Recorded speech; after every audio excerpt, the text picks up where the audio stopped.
Assalamualaikum warahmatullahi wabarakatuh. Kembali jumpa dengan saya Yusuf Aditya, founder dari Padepokan Ilmu Hipnotis.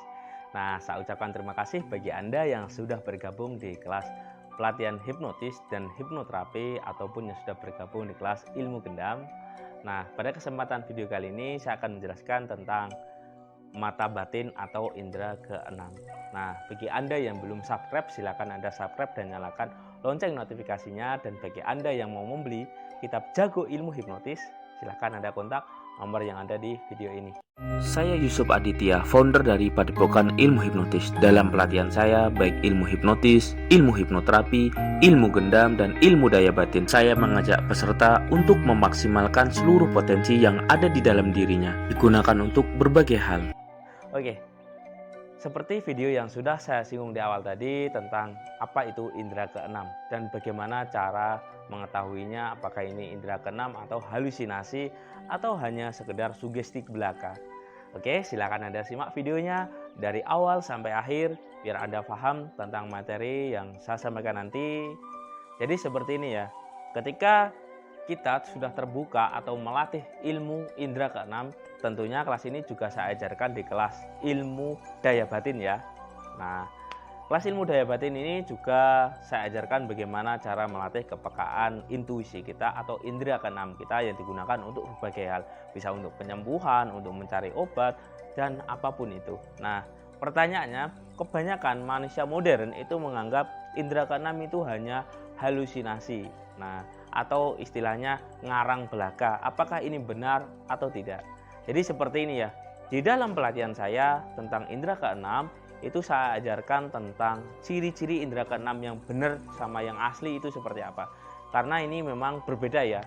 Jadi ketika para alumni yang mempraktekkan, ketika dia dapat mimpi atau dapat ilham atau dapat sesuatu, ketika dia menerawang atau melihat, ternyata ditanyakan kepada kliennya, ternyata benar hal tersebut. Misal dia pakai baju apa, nah misal, atau dia pakai apa. Jadi ini bukan melihat secara detail ya, kasat mata ini bukan ya, tapi lebih tepatnya menangkap gambar ya. Jadi tidak sedetail jelas seperti itu, bukan. Misal di dalam dompet ada uang berapa, misal ditebak secara jelas, bukan seperti itu. Jadi indera keenam ini lebih tepatnya adalah analisa global seperti itu ya.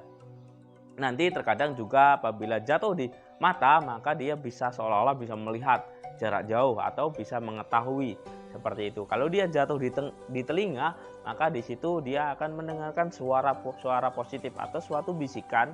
Ingat, bukan bisikan halusinasi ya, tapi lebih ke sesuatu yang suara batin tepatnya. Nah, ini yang dimaksud indera keenam di sini ya. Terus apabila dia sensitif dirasa, maka dia akan merasakan suatu emosi, bukan emosi yang depresi, bukan ya, tapi emosi yang bisa dikendalikan seolah-olah atau sesuatu yang membawa petunjuk. Nah, ini yang dimaksud adalah indera keenam. Bukan indera keenam bisa lihat hantu dan sebagainya. Memang seperti itu ada ya, tidak bisa dipungkiri. Tapi di dalam khasana ilmu hipnotis juga bisa dijelaskan seperti ini ya. Terkadang ketika membuka indera keenam itu terjadi dua kemungkinan. Yang pertama adalah halusinasi negatif, jadi ada dianggap nggak ada, makanya itu dianggap halusinasi. Nah, tapi kalau halusinasi positif itu terkadang dapatkan kabar ternyata itu benar terjadi. Jadi mirip dengan firasat. Mungkin sahabat semuanya, para subscriber tahu kan tentang Anda melihat tentang yang namanya sensitif energi seperti itu. Jadi wah, aku kok dapat sesuatu ya, aku kok sesuatu ini ternyata benar terjadi. Nah, itu juga bagian dari indera keenam. Jadi indera keenam bukan seperti yang sering kita lihat, terus lihat hantu, lihat gaib dan sebagainya. Bukan seperti itu ya. Memang ada, tapi di sini apabila di kelas pelatihan ilmu daya batin, nanti di sini akan diajarkan pelan-pelan langkah-langkahnya, step-stepnya yang benar itu seperti apa. Bukan langsung dibuka terus dilihat hantu dan sebagainya. Memang ada seperti itu. Akan tetapi terkadang kalau versi saya pribadi ya, itu biasanya terjadi yang namanya halusinasi negatif. Ada ternyata dianggap nggak ada, atau nggak ada dianggap ada. Jadi saya kira kurang tepat kalau dilakukan seperti itu. Yang namanya potensi di dalam diri itu dibangkitkan dengan pelan-pelan, secara hati-hati, secara cermat. Jadi istilahnya memilah ya, mana ini yang benar, mana ini yang tidak. Terus yang perlu diketahui dan perlu dipahami, yang namanya halusinasi itu terkadang karena emosinya negatif ya, dalam artian entah itu stres, depresi, atau terkena tekanan jiwa atau terlalu berlebihan. Nah, ini biasanya yang menjadikan yang namanya halusinasi atau ketakutan-ketakutan yang berlebihan itu akan menjadi yang namanya halusinasi juga. Nah, apa bedanya indera keenam dan apa bedanya dengan halusinasi? Jadi seperti ini ya. Kalau indera keenam itu memang murni potensi yang ada di dalam diri. Mungkin sahabat semuanya sering kan lihat di buku atau silahkan teman-teman cari di Gramedia, itu biasanya ada melatih intuisi untuk kesuksesan. Nah, intuisi itu merupakan kepekaan indrawi ya, yang sangat peka, yang sangat aktif, dan itu bisa diolah dan bisa dipelajari. Jadi bukan hanya sekedar halusinasi seperti itu. Jadi istilahnya itu seorang master yang peka tentang keahliannya sehingga dia tahu, oh ini permasalahannya, oh ini pusat sumber penyakitnya. Contohnya seperti itu. Jadi itu bukan mengarang ya, akan tetapi memang keahlian itu dilatih.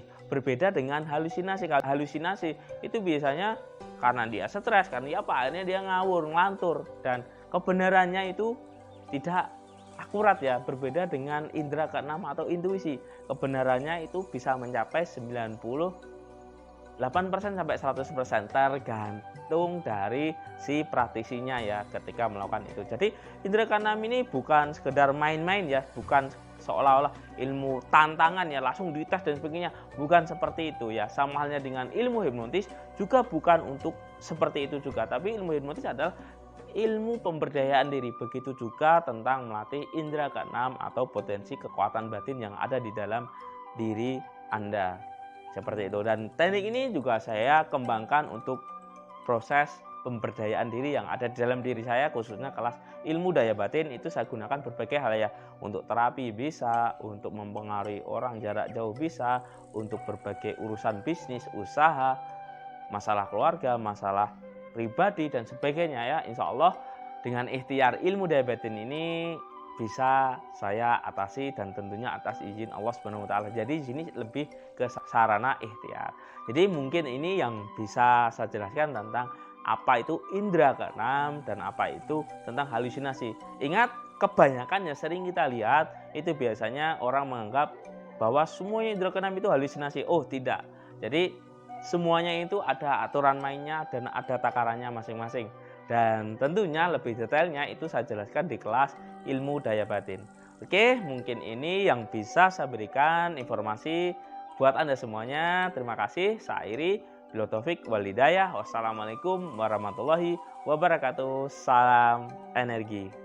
Hari ini kita kirim paket ke luar pulau, yaitu pelatihan ilmu daya batin, rahasia hipnotis nonverbal atau ilmu gendam, advance hipnoterapi, dan quantum magnet rezeki. Nah, ini aplikasi kekuatan pikiran bawah sadar untuk keajaiban, keberuntungan, dan rasa syukur, dan mengakses kesadaran tertinggi. Nah, bagi siapapun yang ingin belajar, silahkan. Terima kasih.